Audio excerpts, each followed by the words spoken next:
Trigger, anger, tantrum and meltdown, ये ऐसी चार टर्म्स हैं जो ऑटिस्टिक एडीएचडी बच्चों के सभी पेरेंट्स को पता होती है। कई बार क्या होता है कि छोटी छोटी बातें होती हैं जिन्हें ट्रिगर कहा जाता है। जैसे अब जरा सी कोई सिचुएशन चेंज हुई बच्चों के लिए, या बच्चा सोशली किसी ऐसी जगह पे गया जहां पे जाना वो पसंद नहीं करता। दूसरी बात, उसके रूटीन में कोई चेंजेस आपने कर दिए। तीसरी बात, उसको कोई चीज नहीं मिली, उसे वो चीज चाहिए, तब ऐसा हो सकता है। उसके अलावा उसकी नींद पूरी नहीं हुई, वो इरिटेबल है, तब ये सारे के सारी चीजें ट्रिगर का काम कर सकती हैं। पहले वो हर चीज में गुस्सा दिखाएगा, रोएगा हर चीज में, हर चीज से अवॉइड करने की कोशिश करेगा, आप पास करके चीजों को वो करने की कोशिश करेगा। यानी आप देख सकते हैं कि बच्चा आपका गुस्से में है।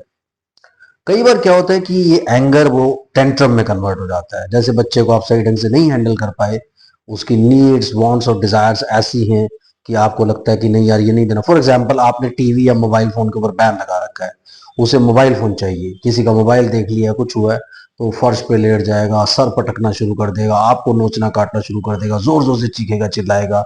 ये सारी की सारी चीजें आती हैं टेंट्रम में, जब सामान भी उठा करके बच्चा फेंकना शुरू कर देता है। उसके बाद अगली स्टेज होती है मेल्टडाउन। मेल्टडाउन एक ऐसी स्टेज है जिसमें बच्चे के कंट्रोल से फिर चीजें बाहर निकल जाती हैं। एंड देन वो टाइम होता है जिसमें बच्चा पूरी तरह से अपने इमोशंस के कंट्रोल में आ जाता है। आप चैनल को सब्सक्राइब कीजिए, लाइक कीजिए, शेयर कीजिए, पूरी दुनिया में फैला दीजिए।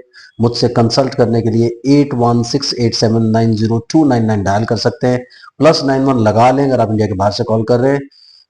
हम लोग बात कर रहे हैं एंगर पर, टेंट्रम पर और मेल्टडाउन पर। ट्रिगर्स आने के बाद कई बार क्या होता है कि छोटी छोटी जब सिचुएशंस चेंज होती हैं, कई बार क्या होता है बच्चे की अगर नींद भी पूरी नहीं हुई रात को, या दिन में वो सोना चाहता है, आप उसे रोक रहे हैं, तो तब भी ये सारी की सारी सिचुएशंस जनरेट हो जाती है। उसके अलावा कोई ऐसी चीज देख ली है जो उसको चाहिए, अब उसको वो चीज चाहिए, आप कुछ भी कर लें, तो पहले एंगर बनता है, आप मना कर रहे हो। फिर क्या करता है, अगर उसे वो बिल्कुल चाहिए, कई बार क्या होता है एंगर तक बात खत्म हो जाती है, बच्चा सेटल डाउन कर रहा है, उसे पता लग जाता है कि पेरेंट्स नहीं मार रहे। यानी ये जो सिचुएशन होती है टिपिकली बच्चे के पूरी तरह से कंट्रोल में होती है। बच्चा इस पे कंट्रोल कर भी सकता है, नहीं भी कर सकता।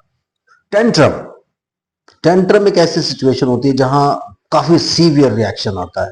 यानी आप मेकआउट कर सकते हैं कि बच्चा जो है बहुत ही ज्यादा स्ट्रेस में आ गया, बहुत ज्यादा एंगर में आ गया है, उसका जो बिहेवियरल रिस्पॉन्स है वो बहुत स्ट्रांग है, और आप उसको कंट्रोल करना बहुत डिफिकल्ट पाते हैं कि यार ये कंट्रोल नहीं हो पाएगा।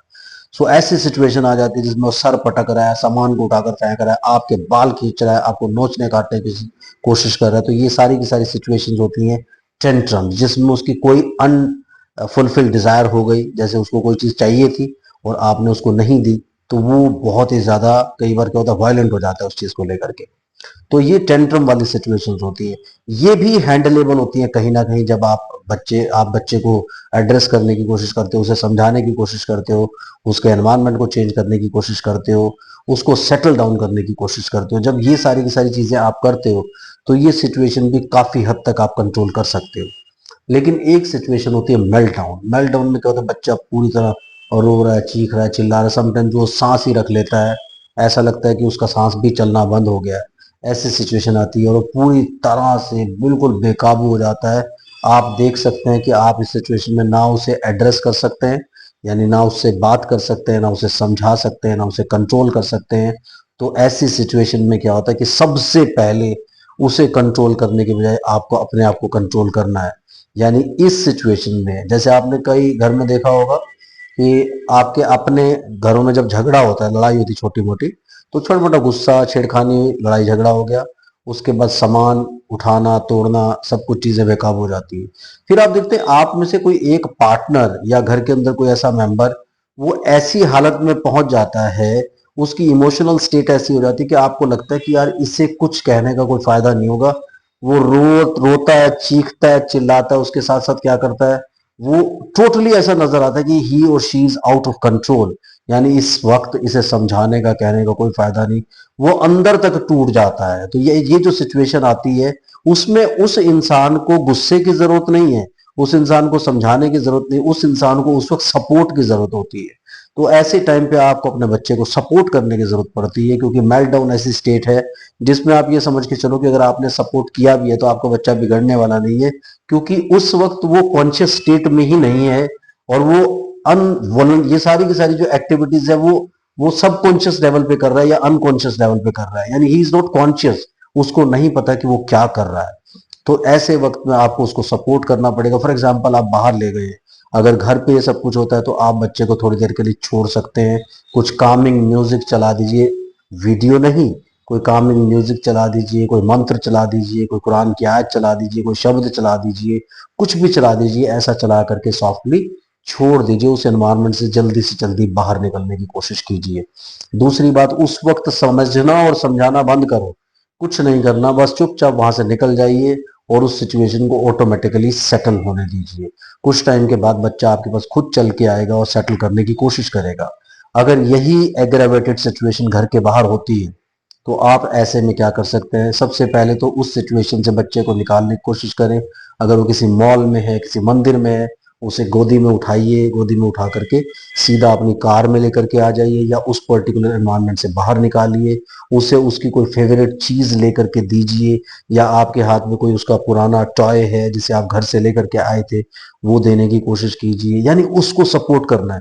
इस वक्त दुनिया को मत देखिए कि सब लोग क्या कर रहे हैं, आपकी तरफ देख रहे हैं, आपका बच्चा ऐसा क्यों रिएक्ट कर रहा है, वो हंस रहा है, वो रो रहा है, सारी दुनिया को गोली मारी उस टाइम पे। आपके बच्चे को आपकी सपोर्ट की जरूरत है और उसको सपोर्ट जरूर दीजिए, क्योंकि ऐसे टाइम पे आप सपोर्ट नहीं करोगे तो काफी सारी चीजें डिस्टर्ब हो जाएंगी।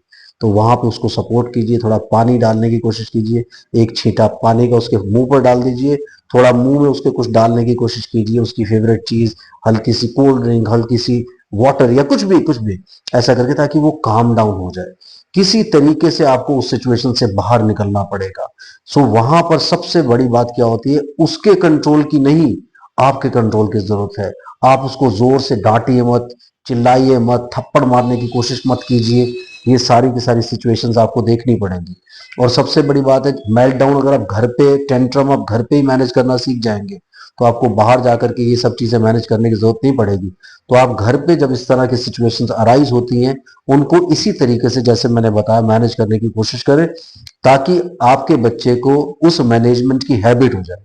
जब उसको उस मैनेजमेंट की हैबिट हो जाएगी, फिर आप उसको कहीं भी लेकर के जाएंगे, कोई एंगर होगा, कोई मेल्ट डाउन होगा, कोई टेंट्रम होगा, वो सारी की सारी चीजें आप इजीली मैनेज कर सकते हो।